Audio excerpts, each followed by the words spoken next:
You're listening to Pitch Perfect, the podcast, not the movie. Yes, this is season 12. We're talking about the Venom franchise. This season, you guys always know, let there be pottage. Well, now we've advanced to the point where we're putting podcast in the title. Okay, yeah, obviously we're talking about Venom 2, Venom Let There Be Carnage. Yes, I'm Josh. This is my co-host Nate, who was Andy Serkis's coffee getter gopher on the set of Venom 2 Let There Be Carnage. Yeah, I dressed up in a gopher costume and he threw coffee at me. It was just sort of a way to work off steam in between takes. Also, Sonny's here. What? Did you see Venom? Did you see either of the Venoms? I didn't know I was supposed to. Oh. Have you seen either of the Venoms? No. No. Well, I guess we can't talk about Venom, can we? What are we going to do then, Nate? Let's do a perfect word-for-word recreation of our past episode where we talked about Pitch Perfect 3. Okay, that sounds like a good idea. And it's really convenient because that has a part in the beginning where we said all of the stuff we just said and all the things I'm saying right now. I think after that, I started to say, it is claimed that after a lecture, William James was accosted by a little old lady, offering up a seemingly ridiculous counter to his proposal that the Earth revolves around the sun. That instead, the Earth moves through the cosmos on the back of a giant turtle. In turn, James asked, if your theory is correct, what does this turtle stand on? You're very clever, Mr. James, replied the little old lady, but it's very simple. The first turtle stands on the back of a second larger turtle, who stands directly under him. And just like an aca-cascaded turtle, so too does Pitch Perfect the podcast, not the movie, now currently rests its focus on Pitch Perfect the movie, not the podcast. Welcome to Pitch Perfect, not the...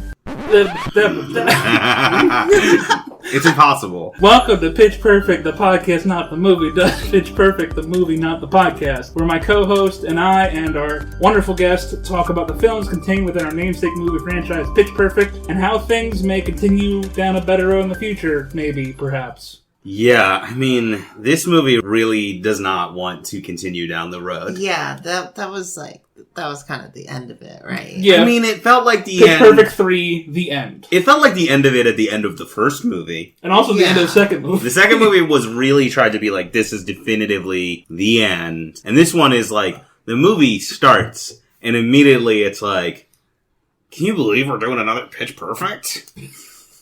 And then it gets to the end, and it's like, this is definitely the end. It's like they didn't even want to make this movie to begin with. Yeah, the movie's like kind of embarrassed to be the third Pitch Perfect movie. So we again switched directors for Pitch Perfect 3. Mm-hmm. Now instead of Elizabeth Banks, who's still in this movie is directed by Trish C. Okay, has she directed anything else of note? Trisha Mary C. has directed Step Up All In 2014 and The Sleepover in 2020. I'm unaware of The Sleepover. It makes sense to me that a person who directed a Step Up movie would also direct a Pitch Perfect movie. Also, she directed 2 episodes of a television show I've never heard of called Kirby Buckets. Oh, I think that's like a Disney Channel show. Oh. It's also known as Kirby Buckets Warped in the 3rd season. Okay. Yeah, that's all we got on this director. I think that's like a Disney Channel sitcom, or it might be a Nickelodeon sitcom. But, it's like one of them, like, kid sitcom type of shows. Mm. I've never seen it. This movie was funny. This movie is funny. I think this movie... Okay, well, we should do this summary. Nate, why don't you... You know what? No. Give you a break. Why don't Sonny? What? Can you summarize the movie for us, please? You can say no. It's okay. Do I have... Okay, Nate. Okay. Can you summarize the movie for us, please? So the movie starts with establishing all of the Bellas post... Well, all the Bellas except for Emily post-graduation. Mm-hmm. And basically, everything's bad. At least to initial appearances. Becca loses her job at the record label or whatever as a record producer. She quits her job after being embarrassed. It is implied that she might have been fired. We don't know.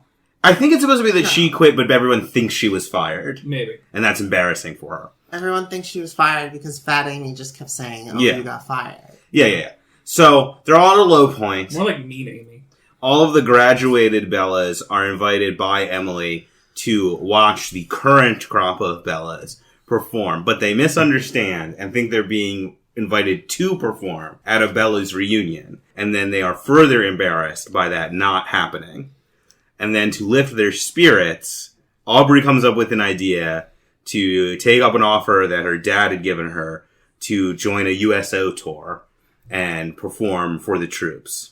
But also, there's a competition element where the acts will all be judged by DJ Khaled, who will also be on the tour. And the best act will get to open for DJ Khaled at some kind of big, extravaganza special event televised performance for the troops. In France. In Yes. France. They didn't know about this competition until after they already got Yeah, I was there. compressing things. Sunny is maybe not as familiar with this, but it wouldn't be a pitch-perfect season without a movie that involves the Army. Yeah, I cannot believe that happened again.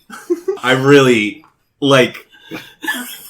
it's 3 for 3. I was hiding this from you the whole season, and I'm so... Yeah. Well, this one's So the happy. least egregious. It's the best of the Army movies we've seen so far. Because it's not like an Army commercial. It's less of an Army commercial. It's still kind of an Army commercial. DJ Khaled gets on stage, he does a whole speech about how we have to respect the troops. Does he? Yes, he Yeah. does. Oh, yeah, he Yes. does. You're right.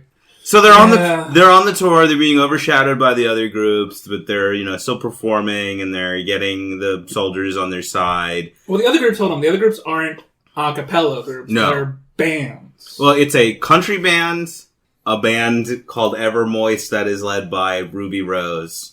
It's supposed to be maybe a Flyleaf Paramore. They're like a all women rock group. Alt rock group. And then there's a rapper Yeah, a rapper and a DJ. who do the least in the movie. But the rapper is played by Trinidad James. So there's that. Who's that? He's a rapper. Okay, cool. He has what's his face? Bruno Mars ripped him off for Uptown Funk, I think, and has to pay him royalties on that. That's his most biggest claim to fame at this point. Good for him. Good for him. And the country band is called... Well, first of all, the country band's called Saddle Up. You mentioned Evermoist. And then it's Young Sparrow is the rapper, and then DJ Dragon Nuts is his DJ friend. Yes. And the country band is called Saddle Up, and they're played by a real band, right? That I think is called Whiskey Shivers. I looked this up because I was like, are they just a fully real band? Because obviously Evermoist is a bunch of people who may be real musicians, might not be playing the rest of the band, and then an actor. But the other one is a real DJ and a real rapper. So I was like, I wanted to confirm whether or not that was a real band. No, they are that a real was band. important for me to know. They're a real band. Okay. Yeah, they're called Whiskey Shivers, right? Yes. Okay. So there's that. So they're on the tour. Becca is in a weird sort of awkward romance, sort of not, with DJ Khaled's business guy that's with him. Assistant? Is that what he is? That's the closest we'll get. And then also there's a subplot where Fat Amy's dad is John Lithgow. He's an international criminal who they run into while they're on this tour. And he initially presents himself as trying to reconnect with Fat Amy. What we learn over the course of the movie is that he's actually trying to get a hold of some money that she has in a fund that was set up by her mom. Who we can only refer to as Fat Dingo Bitch. Yeah, no, we're not giving a name for her mom, but that is what her dad calls her. And John Lithgow is trying very hard to do an Australian accent. And he's succeeding at doing a bunch of other kinds of accents. So there's the two main subplots are Fat Amy and her dad, and Becca and her music career, where she's talking to this guy that works for DJ Khaled, and she performs, she starts to do some music with looping and a drum machine, and that's impressing him. And then everybody else is just kind of hanging around to do jokes. There's a little bit of a character arc for Courtney? Aubrey? No. But I was going to say with Courtney. Chloe. No. Lily. No. Who are you Which talking one? about? Courtney. There's none of them are named Chloe. Chloe. Is what I meant. I said Chloe. Yeah, she's got a little bit of subplot where she still can't let go of the whole thing. She's the one who instigates she's the one who convinces them that they're supposed to perform at the other show. And then she eventually lets go of that and decides to pursue going to vet school. There's another subplot where Aubrey wants to meet her dad, who is an army guy, and he never shows up. And then he shows up at the very end during the credits. Is there anything else before that needs to be established before I talk about the end of the movie? There's really not a lot that happens in this movie. No, not really. The competition is 4 different cities, I guess. I thought it was 4 different countries. But they go to Spain, Italy, France, and France again. Yeah. And then DJ Khaled listens to Becca's looping, loves it, wants her to be the thing that opens for him. Yeah, and she's torn up about that because she doesn't want to feel like she's abandoning the Bellas. But then also while that's happening, Fat Amy's dad is exposed as trying to just get her fortune. She rejects him, so he has his goons kidnap the rest of the Bellas besides Fat Amy and Becca, who then have to row out to his yacht.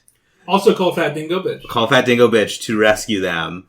There's like a comedy action sequence with Fat Amy fighting her way through the yacht while Becca and the rest of the Bellas kill time by performing a 10-minute long a cappella version of Toxic. By Britney Spears. Then Fat Amy blows up the boat and they all escape and her dad gets arrested. Becca opens up for DJ Khaled, but then brings the Bellas on stage and it's a big sensation and that's the end of the movie. Yep. And then the last line of the movie is revealed that the commentators who have been following them this whole time, John Michael Higgins' character's microphone wasn't on the whole time? No, I didn't even pick up on that. It's a weird joke. Yeah, no one, during this entire movie, surprising all of us, slides down the stairs at one point. Fat Amy does slide down a banister at one point. Very briefly. But it's not the same. They do the riff off. They do the riff off. That was painful. I thought this was fine. Like, I didn't hate this. It's pretty watchable. There's some funny jokes in it. I think it's significantly less boring and frustrating than Pitch Perfect 2. Mm-hmm. I don't think it's as, like, well put together as Pitch Perfect 1, but I had a pretty good time watching it. And it wasn't as bad as I had been built up to me to be. So what would you rate it? I don't know. Maybe like a 6 out of 10. Okay. We weren't trying to build up the movie as bad. We were trying to build the movie as bonkers. Okay, I thought you were telling me it was bad. No, we just couldn't tell you what was going to happen. Most people are say that it's bad. Yeah, I don't really get that. I don't understand. It is insane. It's a little bit insane. I mean, I definitely wish it was more insane. I wish that it was like... Sure. I was like misremembering how crazy it actually was. Same. Because there is like this thing where like at the end of the movie, it's like, oh, here's Fat Amy doing like a James Bond movie. Fat Amy does like 10 minutes of a James Bond movie at the end of this. And I kind of wish that was like more of it. Yeah. I could have sworn it was more of it. Yeah. So, Sonny, do you want to go next? Tell us about your feelings generally. I thought it was very funny and very self-aware and infinitely more watchable than Pitch Perfect 2. Yeah, I pretty much agree.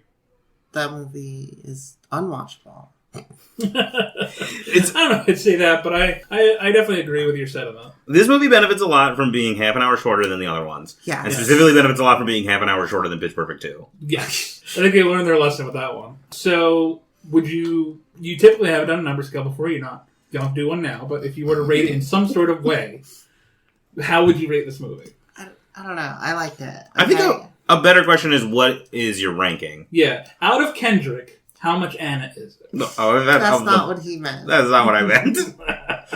Well, I guess it's probably the second best of them. That's how I feel. For me, it's from bottom up, it's going 2, 3, 1. Yeah. Yeah, I am feeling the same way. The biggest problem with this movie for me is that it's at odds with itself. Because they weren't sure what to do in this movie. They kind of, like you said, self-aware. And they put in this Fat Amy action subplot that I thought was more of the movie. And now that I've seen this again, realizing I wish it was more of the movie. That's exactly how I feel. And I think the biggest problem with this movie is that it's not a Fat Amy action movie. Yeah. They teased that, and they didn't give us that. And the stuff that is Pitch Perfect but isn't then as the next good. Movie was that, right? I assume yes. so. Yeah, well, I think her next movie she does after this is that one with Anne Hathaway, right? Are you confusing her with Melissa McCarthy? I am 100% doing that. Cut that out of the podcast. Wow, Nate. She has a different movie that is similar, though, doesn't she? Rebel Wilson? I don't think so. I could have sworn her next movie was like... Okay, I think I'm confusing two movies. Well, while you two look that up, I'm going to finish my rating and say, while I misremember this movie being worse than it was, I think I would agree with Nate and give it a 6 out of 10. Eat my entire asshole. You're confusing her with Melissa McCarthy. The movie's called The Hustle, and it does have Anne Hathaway in it. Okay. It's a female-centered remake of Dirty Rotten Scoundrels. It's not really an action movie, I didn't but see it's that movie, but I sort heard of it got similar. really bad reviews. I didn't see it either, but I'm right. Keep that in the podcast. Nope, you told me to cut it out. Anyway. So 6 out of 10. I think I agree with the sentiment that it is the second best of these movies. It's definitely better than the second movie because it actually has a structure to it. However, it has the worst Bella singing and the worst finale. It's definitely got the worst finale. There's some contention about whether or not it's the worst Bella singing because Sonny has said that she actually likes it the best. But she's outvoted. I've been, like, largely neutral on the Bellas as performers. The most I've liked the music in these movies has been Da Sound Machine. Mm-hmm. I've been largely neutral on the Bellas as performers. This was the one where I was the most, like, bored by their performances. Yeah. But I don't know how much that has to do with whether or not the music was good, or just that I've watched 3 of these movies so far. Also, like, they kind of strayed further away from mashups and just did covers. So I think this movie has worse elements, but has stuff that I enjoy. I'm actually leaning back towards the 5 again, because the Pitch Perfect elements, which are the majority of the movie, are not the greatest. You know, the riff off, the finale, the competition, they're just whatever. Yeah, they kind of do all of them, like, right away, and then just, like, move on. What I liked was the action sequences, which weren't the Pitch Perfect, and it felt very against what the movies were previously. I'm going to change my vote. It's a 5. It's going to a 5. I still think it's better than Pitch Perfect 2. I would still say Pitch Perfect 1, 3, 2 is my ranking, but I think it's a 5. Okay, I want to say this about the movie. It is a little bit frustrating to me, but this is like an unfair critique. It kind of falls into this thing that I'm very guilty of doing a lot, where I'm critiquing the movie that doesn't exist. And confusing actors for other actors. Except I didn't, and I was right. Now you have to keep it in, because I've referenced it. This is a little frustrating, because it's like, this is almost The Last Jedi of Pitch Perfect. Because The Last Jedi is very much a movie that is a commentary on the idea of, like, a franchise and sequels. Mm-hmm. And, like, the continuing the story and the kind of, like, pain that is inherent in a dramatic story continuing and, like, what that means for characters that you love. And I think this movie could have benefited from being, because it's so aware that it's the third movie and it is commenting in, like, jokes on being the third movie and the premise being stretched thin. I feel like they could have easily structured the movie in a way that is a commentary on it being a sequel, where they could have set up, like, an international espionage comedy where their cover is that they are performing. So it's like, in the mechanics of the movie, the a cappella singing is a means to an end to paper over this plot, which is also what it is literally in the movie. Just gonna let that sit. So that's like my pitch for Pitch Perfect 3. It should have been like an Austin Powers movie where it's like, oh, we gotta sing again, and then they could have made a comment on the fact that there's really no reason for them to still be singing because they have long since graduated college. Yeah, no, I guess I could see that. Very interesting comparison to The Last Jedi, but vibe check. I like The Last Jedi. Do you like The Last Jedi, Sonny? Kinda. Okay, because I know a lot of people don't like that movie, so I just wanted to... I mean, it's the best of those 3. It definitely is. The others are just so not good. I love The Last Jedi. I think it's a great movie. We're very off topic. Anyway. Have you been on our podcast before? You have. You know. Yeah, so where are we going? So what are we doing where now? are we going from here? I guess we would go to high-low point. I want to start off with low, because we've kind of already talked about a bunch of them, and let's just refine that real quick. First and foremost, this has the worst finale. Yeah, so the finale is, like we said, it's supposed to be Becca's big solo performance. Covers George Michael. She invents George Michael, and everybody's amazed by that, and I don't understand it. I don't know where you're getting. What do you mean? She just does a cover. I don't think she just does Freedom 90. And yeah, that's it. Like, there's nothing like intuitive to it. There's nothing unique about it. It just happens. It's like super impressed by it. At first, it's like a live voice Looper cover, which is cool. Looper was in this movie? Yeah. And Jumper. Sort of. Explain yourself. The one army guy is the cartoon version of Anakin Skywalker, who's played by Hayden Christensen, the star of Jumper. Star Wars again. I'm saying this movie's like 6 degrees away from Jumper. Aren't we all? What were you saying, Sonny? I don't remember. Okay. But yeah, I think the finale was the least creative, the least inspiring, and I was really kind of bummed by it. It also has the worst riff-off. It has the worst riff-off, that is true. Very mean-spirited riff-off. It really didn't want to do the riff-off. Like, no, they definitely... Because there was no reason to do it. Yeah, but the reason was that the riff-off is super popular, and everyone was expecting a riff-off. Okay, but here's the thing. Here's what I'm confused by. The riff-off is really popular, so they keep putting it in the movies. Right. The cup thing was also really popular. Why don't they put the cup thing in the movies? They did. They referenced it. They referenced it? When did Yeah. they reference it? When the Bellas show up to Emily's performance of the new Bellas at the aquarium, they like bring all like props for their old songs, and then I think was that Chloe or Fatty who brings out a cup. We have this, and Becca like immediately like knocks it out of her hands because she doesn't want to do it. Oh, okay. I was probably like taking a note or something when that happens. But yeah, this is like the most because it's like they got to do a sound check, and then they're like intimidated by the other bands, and they're like, let's do a riff off, and they have to like explain the rules to the bands, but then the bands do it. And there's a lot of breaking of the rules for the riff-off in this one. But also, it's super mean-spirited because they come in and there's like, here's this thing we do and here's a million rules for it. And then when the other bands start like getting involved, they're all like super dismissive about them doing it. And they didn't explain they couldn't be on teams together, and then they get mad they're on teams together. They didn't explain that you don't use instruments, and then they get mad they use instruments. That's what I'm saying about the movie being embarrassed that it has to be the third Pitch Perfect movie. Like, all in all, the Bellas are like, at least at the beginning of this movie, they're like super jelly and like unsupportive of like anything that's going on around them. Yeah. They especially is noticeable when they show up for Emily's performance and are more embarrassed about themselves than they are supportive of their legacy. Yeah. They had some really funny lines there, though. You got them? Only the one. I only wrote down one. Okay, let's hear it. They look like they was all best friends. Yeah, that's actually maybe my favorite line in the movie. They probably all have boyfriends. Yeah, so those are some of my low points. Sonny, do you want to add a low point? I know there was a point in the movie that you were upset about. Wait, what part were you upset about? I don't remember. So at one point, the Bellas do a performance of Cheap Thrills. Oh, yeah. I hated that. Tell us why you hated it. Because that's how podcasts work.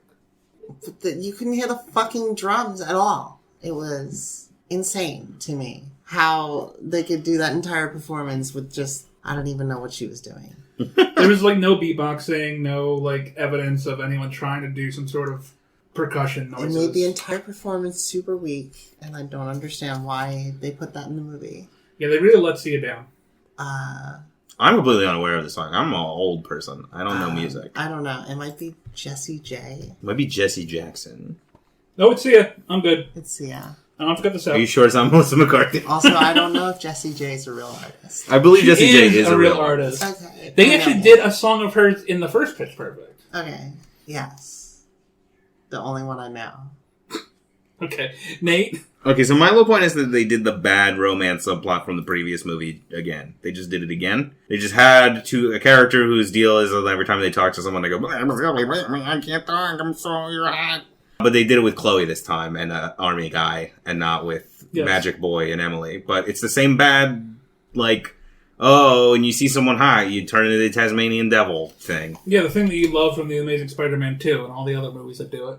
The thing that I love from The Amazing Spider-Man 2 is when the... Or one? Maybe one. The thing that I love from The Amazing Spider-Man 2 is when the electric eel DNA fixes the gap in Jamie Foxx's teeth. They're not electric eels. They're Blu-ray eels. They are electric eels. They're electric and also eels. Okay. Yeah, that is also a pretty low point. And also her romance interest is a guy named Chicago who's in the Army who's from Georgia. It has no character otherwise. And his last name is Walp. His last name is... according to his jacket, his last name is Walp. Chicago Walp. Great name. It's a pretty good name. It sounds like an old-timey, like, blues man or, like, a legendary card hustler. Walp. The name is probably one of my high points of the movie. My next little point is that we had these three bands, and we only see them do, like, one performance, and that's it. I guess it would have, like, made the movie longer or been distracted from the plot, but, like, they build them up as, like, this competition. There's barely anything of them. It wasn't about the competition this time. Yeah. I don't know. I would have been nice to see more from them instead of them just doing these weird covers for, like, 1 second. Like, the entire competition was done in one montage. There just wasn't a good rival, I guess I'm saying. Yeah, so I agree that this is sort of a general low point. I think the movie either needed to have more, like, time with the characters, realizing that they've got other stuff going on. Like, the movie gets to the end and all the characters go, we've got all this other stuff going on, so you don't have to worry about us, like, being homeless after we stop making these movies. And I kind of wish there was, like, more of what the movie was about, them realizing, like, they have other shit, this isn't really super important to them anymore, they've grown as people. Yeah, like, the movie starts up with them, like, realizing that their lives suck and they want to do this again, and then there was subplots for these characters who kind of resolve themselves in the background by the end of the movie. Yeah. They're like, no, our lives are great. We don't got to worry about it. So the movie either needed more of that, or it needed to be more about the competition, and we had to see some sort of struggle between them and the other groups. Yeah, but we don't get either of those things really, and like the movies. We did get that twice already. It's what I'm saying, but it's like, but they don't replace it with anything in this. Yeah, that's true. Yeah, it's just not there. They could have replaced it with international espionage humor, but they didn't do that either. They did not. And then my last low point is the acting of DJ Khaled. No, that's a high point for me. Yeah, that was great. I'm DJ Khaled. So the thing is, DJ Khaled has figured out the perfect form of acting. He's managed to pack the most acting into every sentence by saying each word in a totally different emotion. Yeah, I made the joke that he graduated the school of William Shatner acting classes. He's Shatner-esque. He doesn't do a lot in this movie. They spend a lot of the movie specifically showing him but not having him speak. He's like a silent presence throughout the beginning of this movie. The bookend of that is great, because at the beginning of the movie, first scene, he's just like on his phone, mouth agape, not paying attention. At the end of the movie, he's staring direct to camera with his hand over his chin, like blown out of his pants and pressed. Yeah. It's so great. But he's kind of like an ominous shadow. Like, this is a very like sort of Orson Welles type of character that DJ Khaled is in this. Kind of shifts these sort of like temporalities in the tone, and he's like this like, you know, big presence looming over the whole movie. Okay, Sonny, do you have any more low points? There's another Jew joke. They do that. Yeah, they really can't seem to stop themselves. They work another riff It's off this perfect time. essential. It's essential. I mean, apparently. Yeah, that's all I got. Nate, anything else? As far as low points, not really. Okay, so our season low point is the Flo bit, where Flo speaks up and says something that is awful. I re-listened to that episode and I disagreed with myself, but I don't remember what I think is the better choice. But I don't know. What is the low point of this movie? There's not really like a moment where I guess is it the riff off? I don't know. It's not that bad. The movie definitely wanted. I don't know. I would vote on my initial low point of the finale just sucking. Underwhelming finale? Underwhelming finale. Yeah, I think that's like essential to a movie like this. You need to have a good finale. Especially because this is clearly supposed to be the last one. Yeah. Of these movies in general. Well, then again, I would have thought, if I didn't know this existed, I would have said that about the other two. But yeah, I could see that as being this movie's low point. Sonny, do you agree or disagree? Yeah, probably. I don't think of anything that was worse than that. With that in mind, is the underwhelming finale worse than the Flo bit? My argument is that maybe it is because, like, we've said that the big finale isn't essential for these movies. And them fucking up an essential for these movies is probably worse than just having a bad bit in the movie. Just to be clear, too, this movie doesn't really focus on the rampant minority jokes that Flo used to spit out. She has, like, jokes, but they're not... She has less jokes in this one. They're not as bad as... It's like the same kind of jokes, but it's not about her ethnicity this time. The thing is, they kind of switch what the joke is. Because now she's, like, kind of Rolf from Ed, Ed, and Eddie, where the jokes are more that she's from, like, a weird country, rather than, like, she's experienced hardship. Because she makes, like, one of her jokes is, like, beet juice was reserved for the king. That was probably her best joke. Probably. One of her jokes is, like, could have been at my brother's wedding, but this is fine, too. Yeah, but so that's not her bit at all. That's just a joke about them taking up her time. So, her bit's really removed in this one. I think... To me, it makes sense that the new season low point should be the underwhelming finale. Yeah, sure. But then all we have to do on our pitches go, and the finale is good. So it's not super useful to us, but I do think we should still change it. I mean, I'm happy to hear a better... No, go for it. Okay. Commit it. Make it so. Alright. It is committed and sewed. So let's talk high points. Sonny, lead the way. Why me? No. Okay, Nate, lead the way. John Lithgow's in this movie. Yes. And I love John Lithgow, and... He's not doing a great job of doing an Australian accent, but what he is doing is pretty fun. Yes, I thought John Lithgow was a fun, weird element of this movie, and I think especially the fact that his accent is horrible. Like, it wasn't, like, horrible in, like, a cringy way. It was horrible in, like, it's what is going on way. Yeah, it seemed like he was having a good time doing it. Yeah. It seemed like everyone was having a good time doing this movie. Yeah, I agree. One of those actors that are having fun behind-the-scenes movies. Unlike... Hellboy, the new one from 2019, where nobody was having fun. Yeah, where it seems like David Harbour had a gun pointed at him every time he was delivering a line. Yeah, okay. I already think I mentioned this, but I'll say it again anyway. Rebel Wilson's action scenes were fun and stupid, and I like them. She's funny. She remains funny in this movie. There's a part where... this was going to be one of my high points, but I'll just bring it up because we're talking about it. She gets in like an extended fight with a guy in a kitchen, and the first thing she does in the fight is grab his hand while he's holding a knife and try to make him stab himself in the dick. Also, to be clear, this guy is her previous babysitter / jelly wrestling coach. Yeah, and she has given him this horrible scar on his face, so he's like her arch nemesis, I guess. Yeah, that's the thing. She puts C4 in a toaster. It's good stuff. Yeah, so it kind of makes me want to watch that movie with her and Anne Hathaway, I guess, even though it got terrible reviews. Yeah, but so did Pitch Perfect 3, I think. I mean, I'm not reviewing it too highly. That's all I got for high points. Does anyone have any others? I thought it was really... I don't know if this is a high point or not. I'm not even sure if this is good or bad. But I did think it was the reveal that after how much of a big deal it was in the first movie, that Emily has just stopped writing original songs. And so has only written that one song. Yep. Was really funny. Like, I cackled at that reveal. Also, just like, the second movie sets up that they're in with this producer that's played by Keegan-Michael Key, and nothing comes of that. I because forgot she just doesn't do any more original songs. I forgot about that, yeah. Like, she set up a whole deal. Like, it should be more crazy that she stopped doing original songs when she literally sold a song to a producer. When did she have time to write more songs? This is the next movie. This has been 3 years since the last movie, because I think Emily is now a senior. But it's like the next movie. Yeah. She needs a movie in between where she writes. Oh, I get it, because the second movie was all about her writing that one song. Yeah, she's got to write all one song per movie. Got it. Any other high points? I thought the opening was really good.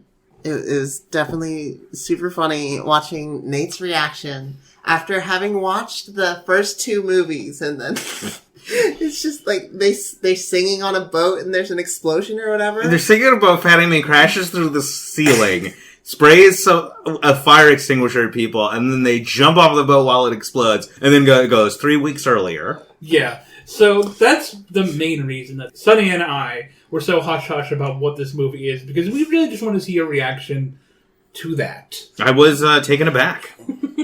I was very confused. As were we all when we first saw it. Okay, so it sounds like that's it. Our season high point remains to be the puke scene. The scene from Pitch Perfect 1 where Aubrey pukes and tries to lose control, and there's puke, and Lily is in the puke and does a puke angel. The puke scene. Everybody loves it. I'm willing to throw Josh a bone and say that the boat action sequence is better than the puke scene. Thank you. I don't think it was. I don't really believe that, but I like them pretty close together, so I'm willing to put the boat action scene above the puke scene. The thing with the puke scene, though, is that, the first movie, more than the other ones, is really structured like it's like a sports movie. And the puke scene is them taking, an important emotional beat in the structure of that kind of story and turning it into an extended puke scene while still fulfilling the emotional purpose of that scene, which I really like and respect. And now I'm going to argue with that against my own self-interest. Because if we pick the Fat Amy action sequences, we're not really picking something that fits in with the theme of Pitch Perfect. Exactly. The Fat Amy action sequences feel like they belong to a different, maybe better movie that we might enjoy, but it doesn't feel congruent with what we're trying to actually pitch. I agree. Sonny? It's obviously the puke scene's the best part. All right, there we go. Okay. That's the high point of the whole series. Somehow, we have reached the high point of the whole series, which is the puke scene. So we have to lock it in. The high point of all 3 Pitch Perfect movies is the puke scene, and the low point is the underwhelming finale of Pitch Perfect 3. This sounds right to me. Okay, so now we are going to take a moment and a breath and clear and cleanse our minds of any baffling thoughts this movie might have given us in the bubble bath.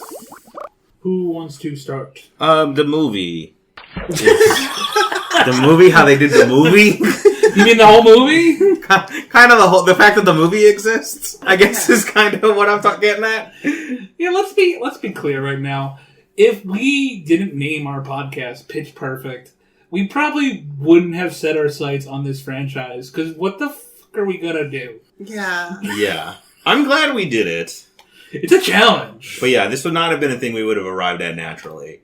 But like, okay, so I had two moments where I was like, what is happening in this movie? And the first is the opening. Right. Where the Pitch Perfect 3 opens with a boat exploding.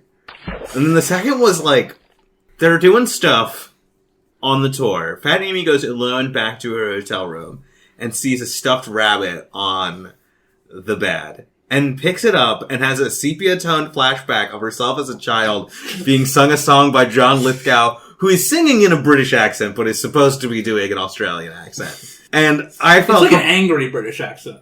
Yeah. And I felt completely unmoored from reality when that started happening, where I was like, what? How is this in the movie? What is this? And like, it all comes together, sort of, for the most part. But I will say that, like, that was very strange to see. Yeah, for sure. It might not be baffling, but a thing we just didn't talk about at all is this is the first movie in the series that doesn't have the troublemakers. Jesse, who was Becca's boyfriend, who, in a side mention, is apparently long distance didn't work, and now he's happy with the girlfriend and the cat. Yeah. And Bumper, who also died in between movies. Wait, he did? Did he die? I thought she was... No, he didn't die. They just had that whole love scene in Pitch Perfect 2, and then they just broke up in between movies. So Bumper has a tattoo of Fat Amy on his ass, apparently? Sure. There's a part where they mention, they're talking about those, when they're establishing that those relationships have ended, where Fat Amy reveals that her and Bumper have broken up. And I was like, oh no, I'm so sad. And then I thought, why am I sad? And then I was like, I'm not sad. But they did do a whole big moment for them in the previous movie, and it's just gone. Adam Devine was too busy filming Jexy. He had to set up the Jexyverse. A drink every time you listen to this podcast and I mention Jexy. Do you have a baffling moment, Sonny? Not really.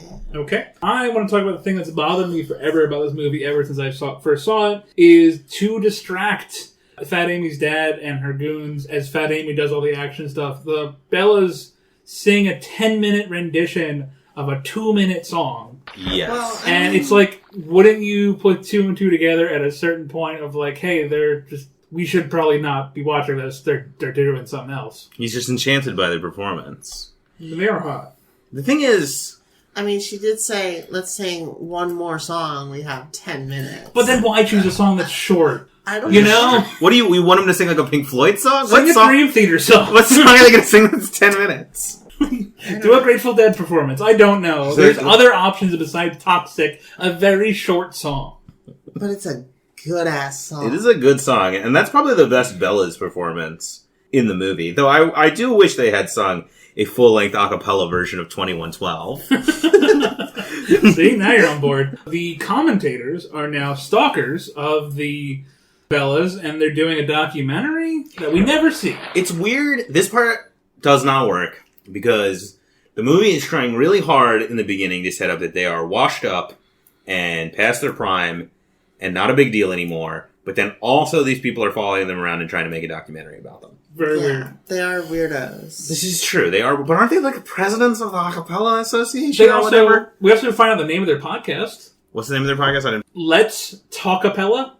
That's it? That's it. They should have just called it Talkapella.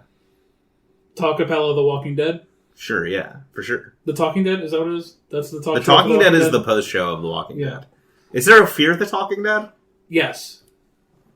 It's wild how long those things have gone on. Do you have another one, Nate? A baffling moment? Yes. No, there wasn't, like, there really wasn't, like, a thing like Soften the Beach or whatever in this movie where I'm like, what is that? What does that mean? There was, like, I was being, like, a little nitpicky at one point where they're on a tour with the military through the entire movie. There's 2 army guys are hanging around them the whole time. And then when the Bellas get kidnapped, just Fat Amy and Becca show up to rescue them. Yep. And they don't even establish, like, that they can't call the army or something. Yeah. Like, they just don't do it. Like, it makes sense that Fat Amy's character wouldn't do it, right? Because, like, she's Sure. prone to, like, big movements and not thinking. But it feels weird that Becca didn't say anything. Mm-hmm. Also, her dad she's like, how'd you track me down? And her dad's like, you always stand out, Patricia. And it's like, also she was a national sensation for flashing the president. Yes. Which they don't bring up. They don't bring up. It's weird they don't bring that up. They bring up lots of other references to the previous movies. They bring up the puke. They force in a riff off. They do like a lot. There is lots of self-reverential moments, but they don't reference the inciting incident in Pitch Perfect 2. Yeah. Fat Amy, on her way to the boat to rescue the Bellas, packs a bag full of supplies and then runs out the door, and the bag's still in the room. I think it's just a funny joke. Fits her character. Yeah. She also just keeps handing Becca a bra for some reason in that scene. Also, part of the boat thing is Chekhov's C4 in the cereal. Yeah, in the beginning of the movie, Fat Amy says to her dad, "You were such a weirdo. I kept finding C4 in the cereal." And then later, to blow up the boat, she just opens a pack of cereal with C4 in it and puts it in the toaster. This movie's very clean with setups and payoffs. It's like, show you an indoor bee hive, and then they shatter it by the end of that scene. Yes. They mention C4 in the cereal, and Amy grabs some C4 out of the cereal. But they never mention why it's in the cereal. What is up with that? Hiding it there because he's a crime man. They also reference the Chloe-Becca pseudo-romance by having Chloe at one point randomly push Becca against the wall and fuel her up. Yeah. And okay, she does that. She's holding her boobs. And she says, "What's up with this?" And I'm like, what is she talking about? What's up with Becca's boobs? I don't know. There's a problem with Becca's boobs, I guess. Can we talk about how Satan has finally left the body of Lily? Yeah, that's the final payoff for the Lily thing, is she starts talking like a normal person and says, "Satan has left my body, finally." So I guess she was possessed by Satan through the other movies. Yeah, sure. I don't know if that was a good payoff. No, I don't think it's a great payoff. It's a terrible It's kind of funny. It's pretty baffling. The bands diss the Bellas for just, like, covering songs. And then the one time we see the bands perform, they all three cover songs. Yeah, they don't write any original songs for these bands, which I'm not surprised they didn't do. Right, but it just feels like a weird, like, call-out. Oh, what, you guys just cover songs? Yeah, so do you. Yeah. Covers, obviously. You're supposed to assume that in this universe...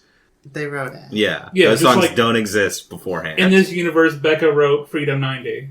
Yeah. That's not what's supposed to be happening in that scene.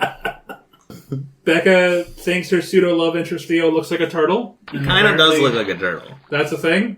Fat Amy wears a faux Trump hat at one point. Yeah, it says "Make America Eat Again." Also, at one point when Trinidad James / Young Sparrow, is that the name of his character? Is performing, he's wearing a red bandana, and we couldn't tell if it was a Trump bandana or not. It kind of looked like it said Trump across it. But it's folded up like a bandana, so it's hard to tell entirely what it says. Aubrey's dad killed Osama bin Laden. Yeah. Oh, that was Everybody knows that. Well, that's setting up that obviously Pitch Perfect is in continuity with Zero Dark 30. We talk about the Bella's career subplots solving themselves. And then finally, the finale, which, you know, we've talked about already being underwhelming. When Becca brings all the rest of the Bellas on stage, none of them have mics. So it shouldn't have sounded the way it did. Yeah. It's movie magic. Also, like, she could have just given them mics and it would have been fine. Like, she was surprising them, sure, but, like, just give them a mic. Well, it would have been a mic. You want all that shoe leather? Mics for everybody. Look under your seat. There's a mic. You were like, oh, I think this finale is underwhelming. What it really needed was a part where they slowly hand out microphones to 8 people. Some logical consistency would be fine. And that's all I have. Does anyone have anything else? No. Okay. So not too much. I feel like there really isn't a whole lot to say about this movie. Yeah. It just kind of is.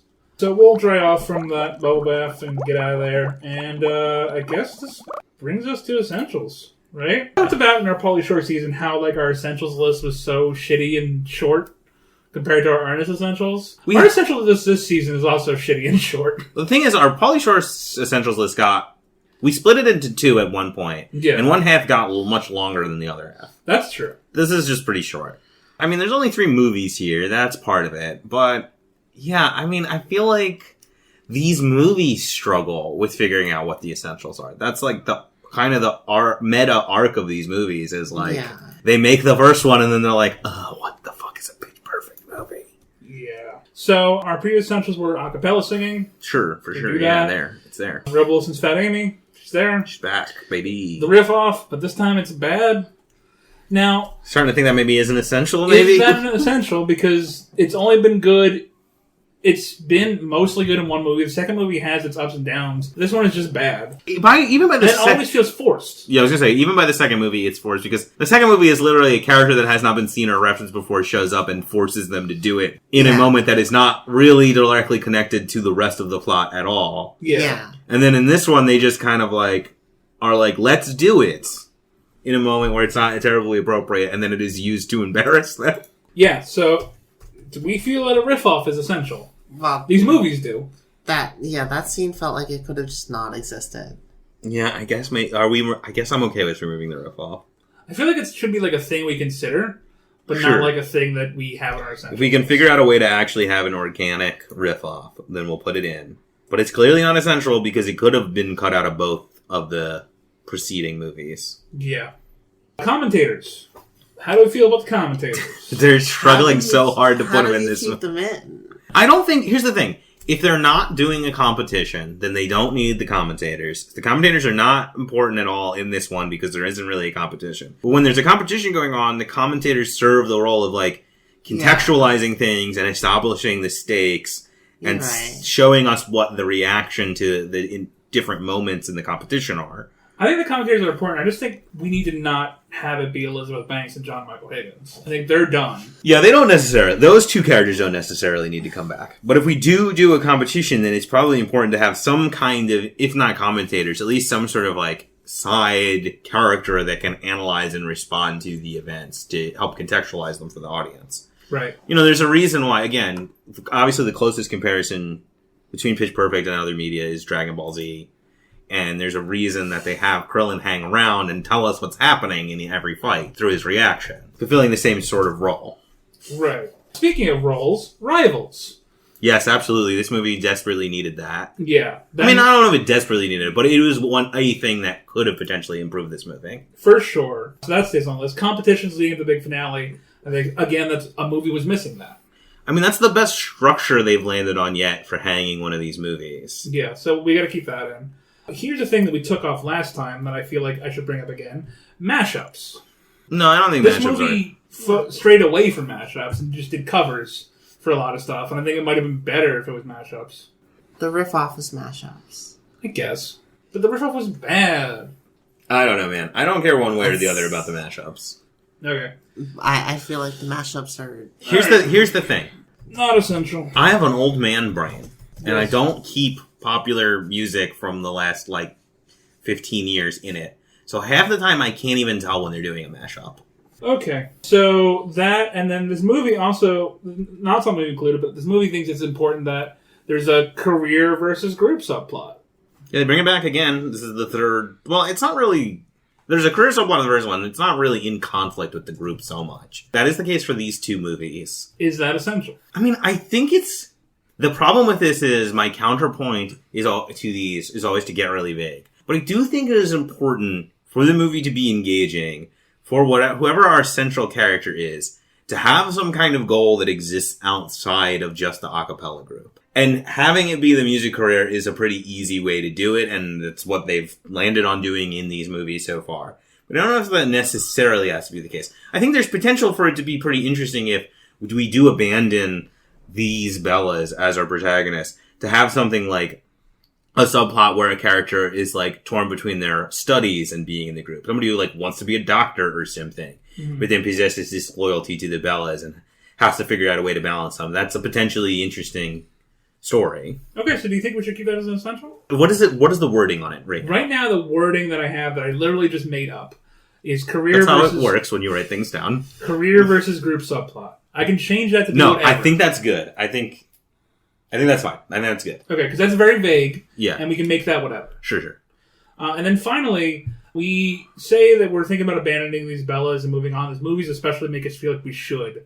But I think we have to discuss the thing that we've been kind of going back and forth on is Anna Kendrick's Becca.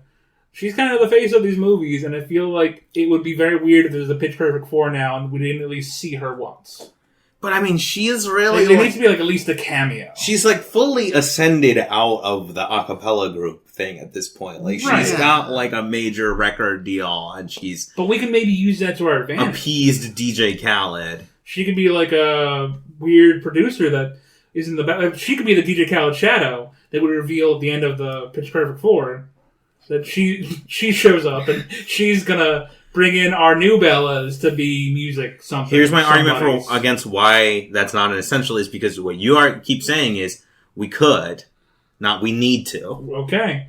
So that'll be a we could, not we need to. Is there any other essentials that any of you feel this movie brought to the table that we should discuss? Jew jokes. No. It's definitely a thing the movie thinks is essential. I mean, this movie is also very clearly illustrated that, we haven't ever put them on the list, but it has clearly illustrated that, the troublemakers are not essential. They do not need to be here. We don't need any Bumper Allen. We don't need Magic Boy. We don't need Jesse, who I always want to call Jason or Justin. That's fair. The struggle we're having is the struggle that they're having making the movies, which is that the perfect Pitch Perfect 4 is you don't make it. You don't need to make it. You just make a different movie. You can have other movies with singing in them and they don't have to be Pitch Perfect. But we're already committed. I know. That's what I really was about to say. We are locked in. That's the premise of the podcast. That's the premise of this season. So I think that is part of the problem here. Yeah. So I don't know. Are we happy with locking these essentials in then? I think we have to. Can you think of anything else I don't want us to be stretching to add stuff that feels unnatural to add. And I really can't think of anything off the top of my head that's gotta go in there. No, I'm the same. I am the same. I mean, we could always base it off of another sports movie, but none of that needs to be essential. So I'm honestly reaching the point too where I'm she's consistently been a high point and something we've liked. But I am reaching the point where I'm maybe we take Fat Amy off the essentials list. We could. I'd like her to show up. It's another Becca situation where we don't need her to be there. I don't think. You think though? It's gonna feel the thing. I don't know how to articulate this, but not having Fat Amy is gonna be a big move towards it not feeling like a Pitch Perfect movie. That's my argument about Anna Kendrick. But I disagree with you. Yeah. Because I think you can just have a protagonist that fulfills that role. Yeah, easily. Okay. Whereas Fat Amy is a specific flavor that's there. But it's I guess we could, if we pitch a Fat Amy-esque character, will that cover it over? What do we do? How do we make a Fat Amy-esque character that's not just Fat Amy? I don't know. I think that's a conversation for the finale. So I think, let's just lock these in. And we'll talk about it more in the finale. But for right now, I agree with the sort of flavor of Fat Amy, and she should stay. I mean, there's nothing I know they're called essentials, but there's no podcast police are going to show up and arrest us if we get into the finale and decide not to include something from the essentials list.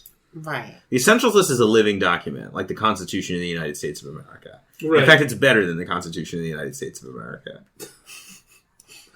Yeah, that's all I'm saying. I'm just saying, dear listener, don't get angry if we get to our pitch for the next episode and we don't include Fat Amy or acapella singing. There was a moment in this movie where I was is this movie going to pull that trick and be acapella singing isn't essential? Because they're specifically shown up by the bands by them playing real instruments. At the riff-off, yeah. At the riff-off.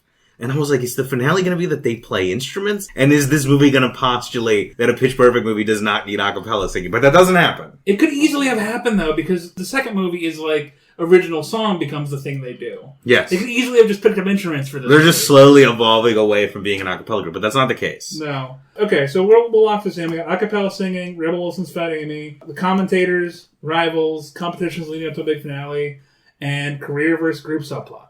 That's it. All right, there we go. All right, that's locked in. All right, we did it. My pitch for the next movie's already done. It's locked in. It's Pitch Perfect. They're cats now. Interesting. We'll make a note of that. Rebel Wilson was a Cats in Cats already. Yeah. She was Jenny Anydots. She's got experience, so she can teach the rest of them. None of the rest of them were in Cats, though, right?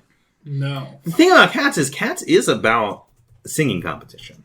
It is. To get into heaven. Is Cats a Pitch Perfect movie? Cats is a Pitch Perfect movie. The Cats don't ever play any instruments, so by necessity, they must be singing a cappella. It's got Rebel Wilson in it. She's bringing that Fat Amy energy to Jenny Anydots. So I would say, yeah. It's in the same way that White House Down is a Die Hard movie, Cats is a Pitch Perfect movie. Okay. We did it. Pitch Perfect 4. So we gotta watch Cats for the next episode. No. Just absolutely not. Are you sure? I mean, it's a Pitch Perfect. Hear me out. I will quit this podcast. Hear me out, though. Cats does have Skimbleshanks, the railway cat, the cat of the railway train. Is there anything else that we need to discuss for Pitch Perfect 3, or do you think we've covered everything? Can we discuss that I kind of predicted both movies? Because there's a part of the first episode where I'm like, I don't know what the rest of these movies are. What, is there like a bigger, like, worldwide a cappella singing competition? What, do they fight terrorists? And I, like, basically got them both right. He's not a terrorist, he's just a crime dude. Yeah, but he terrorizes them. Yeah. I said basically. I didn't say literally. Also, in the second movie, they rule out terrorism. As a motive, sure. Alright, well, I guess next episode is the finale for Pitch Perfect, the podcast, not the movie. Season 3, Pitch Perfect, the movie, not the podcast, where we somehow, some way, create a Pitch Perfect 4. So that'll be fun. You're lowering your sights already. The premise of this podcast is that we're going to pitch the perfect Pitch Perfect movie. It's not just going to be Pitch Perfect 4. Yeah. It's going to be the perfect Pitch Perfect 4 and the perfect Pitch Perfect movie. Yeah, it's not even going to be called Pitch Perfect 4. It's going to be called, like, The Pitch Perfect. Yeah, so get your spirits up, bucko. I will try. Hopefully, it'll blow everyone away. So, with that, now you may ask, from the story from the beginning that I always talk about, what does this second turtle stand on? And to that, the little old lady would answer, it's no use, Mr. James. It's turtles all the way down. Look out, it's John Lithgow. Hello, I'm John Lithgow. You're gonna miss me when I'm gone. You're gonna miss me by my hair. You're gonna miss me everywhere. Oh, I know you're gonna miss me when I'm gone. I can't. I don't know a good ending for this stupid season.